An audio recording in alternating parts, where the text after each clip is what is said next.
Hey, Troll Tribe, look who's back! It's me.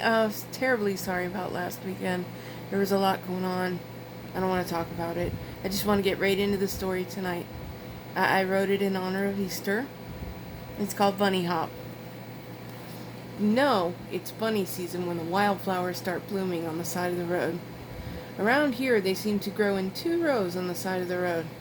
There is always a gap in the deepest part of the ditch where I guess the light never gets to shine, really. It's the runway for the bunny to run through, unseen. Happy Palm Sunday, by the way. This is the start of Holy Week, and it's a reminder of the welcoming of Jesus into our hearts and of our willingness to follow him.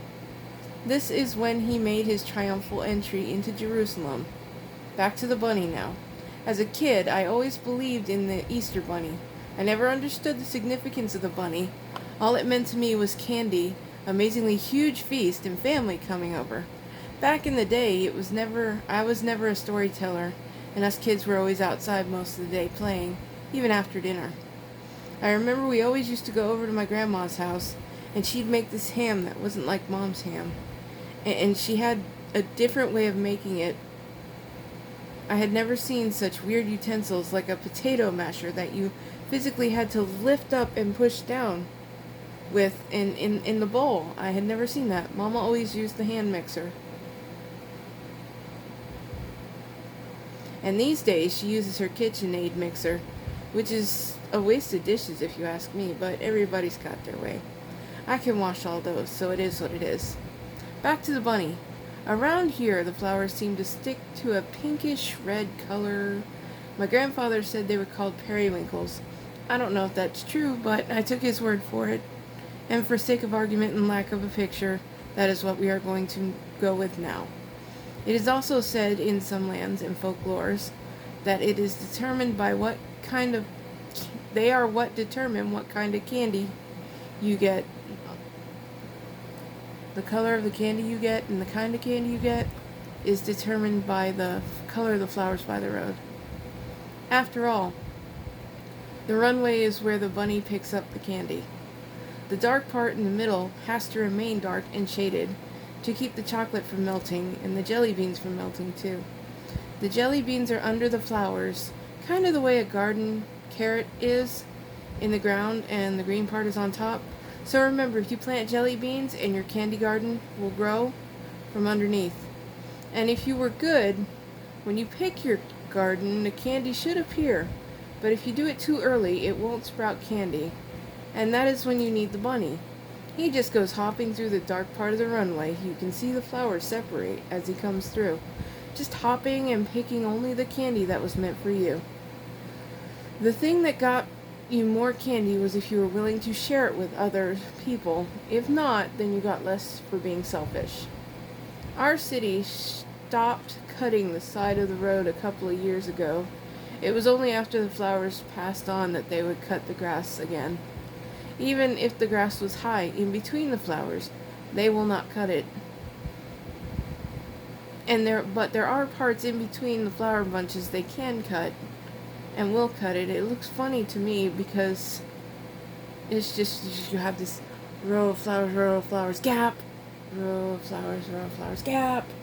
It could be somebody's driveway or, something else. But,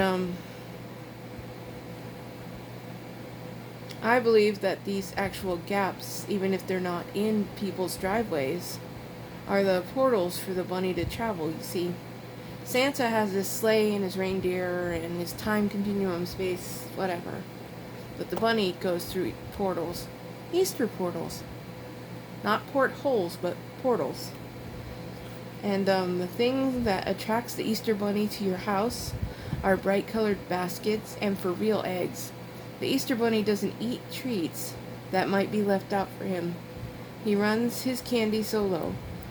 He doesn't have his own basket to tote. That is why he grabs up the candy from the runways. The bunny is, and if you are especially awesome to people, and you put out a heck of a tablescape, not only with bright colored egg linens and thankfulness, you definitely got more special presents left for you. Those are found on the floral runway as well. Now, before you run out or let the kids run out to the side of the road to look for any of these signs, remember, the Easter Bunny is the only one that can pick the candy gardens not planted by children that are in the center of the floral runway. So your children will only be disheartened by not being able to find these things.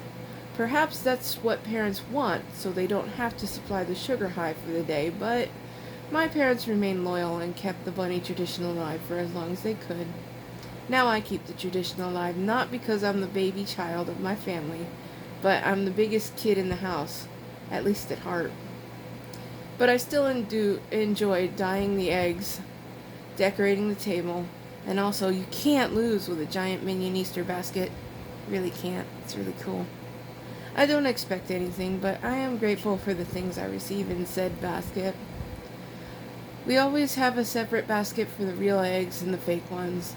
The one with the real eggs is Mom and Dad's basket, and I have the Minion one. I know you're shocked, right? I kid you not, this thing is huge. Well, mine is. But I fill it with more grass than anything else. In my older days now, I really have lost the want for candy of all kinds and have gotten into a habit of, if I want it, I'll just get it, enjoy it, and be done with it. And y'all know working where I work, I got access to it. But I still like buying jelly beans and robin's eggs and stuff for Mom and plastic peep stuff for Dad because he really shouldn't be eating candy. That reminds me, 1 year ago I bought him a giant peep that was hollow, and I emptied the candy from the middle of it and I stuffed it with apples. You should have seen his face when he opened that. He was so excited to get some marshmallow peeps, which I find nasty. Sorry guys, they're ugh. I know some of you are with me, don't lie. But it was a funny prank, but I don't think he found it as funny as I did. And so just because they come with candy in them doesn't mean you can't swap them out. I put dried fruit in the eggs, and another year it was the second year I worked where I work. I wrote scripture out and I loaded it in my computer and printed it like the side of like the little tags in the fortune cookies, and I printed them out and cut them out, and I threw some jelly beans in the eggs and I handed those out all day. And the kids really appreciated them, and the parents kind of were confused because, you know, it was kind of mixing traditions, and I guess you don't do that around here.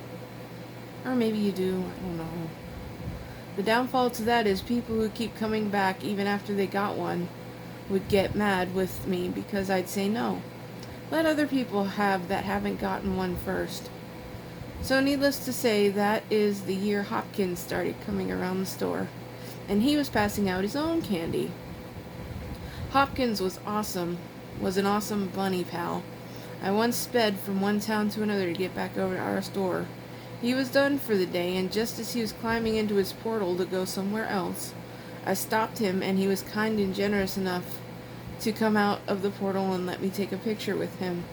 It has been years since I've been able to see Mr. Hopkins in the store, but he hangs out and runs through the runways. I see him every now and then.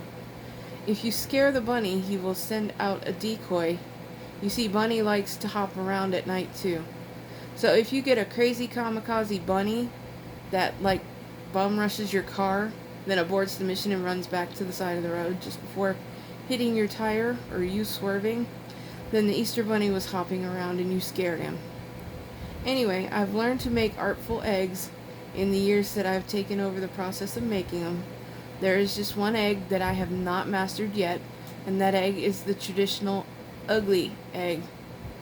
Well, in our family tradition, we make an ugly egg. Dun dun dun! Whoa, it's ugly.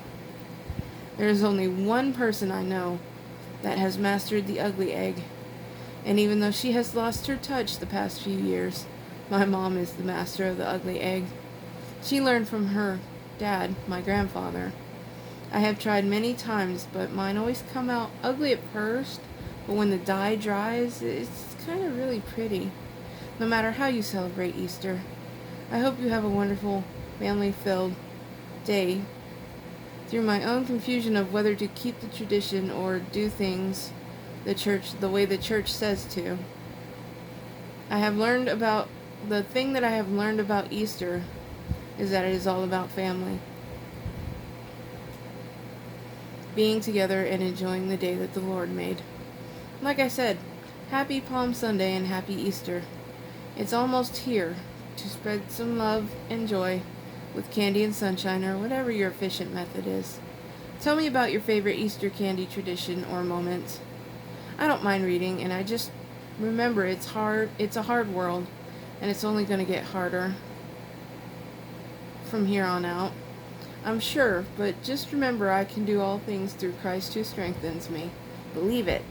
Not because I said it, but because it's true. This is Troll 9002 signing out for another week. Sorry about the lack of story last week. I lost a coworker, and I myself wasn't feeling well either. And just as things were getting back to normal, my best friend coworker lost her son on Friday. He was a good kid.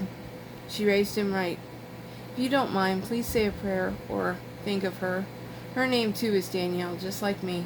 I call her my mini-me because she's shorter than me and has worked less years at the store than me. But I trained her, and she's my buddy. Please comment if you want, thumbs up if you feel like it, subscribe if you dare. I never know what will be coming out of this brain of mine, and I offer the invitation for you to join me in being just as surprised of the story that came out of my head as you are.